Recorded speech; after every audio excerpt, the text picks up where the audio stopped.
Donc, nous avons fait une première étape où il s'agissait de conduire des études thématiques au niveau national. Le représentant de l'Agence internationale va revenir sur ces études thématiques.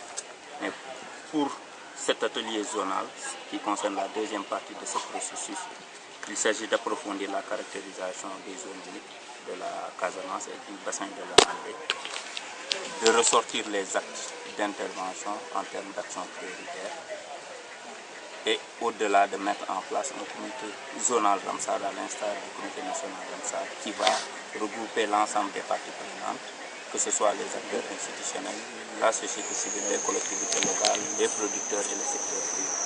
Donc c'est un atelier de partage, d'information, de caractérisation, d'approfondissement des connaissances fait par les acteurs eux-mêmes.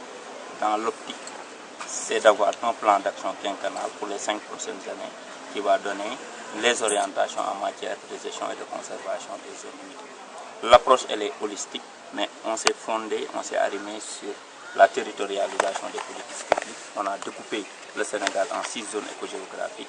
On a déjà fait la vallée du fleuve Sénégal, la zone des Niayes à Thiès, le Ferlo à Louga, et la deuxième étape de notre mission commence par Ziguinchor.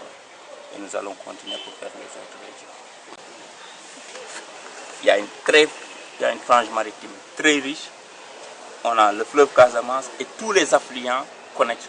Donc, en gros, c'est une zone particulièrement riche. J'ai même envie de dire c'est la zone la plus riche du Sénégal en termes de biodiversité, en termes de zones humides, en termes de ressources, mais en termes de conservation. Parce que c'est une région qui est en état de crise. Et cet état de crise a permis de sauvegarder beaucoup d'échantillons représentatifs de cet écosystème particulier. L'utilité des zones humides, c'est d'asseoir les bases de développement de toutes les activités productives. Parce que si les zones humides sont sauvegardées, on peut développer l'agriculture, on peut développer l'élevage, on peut développer la pêche, on peut développer les activités minières, mais sur une base de durabilité et de respect de l'environnement.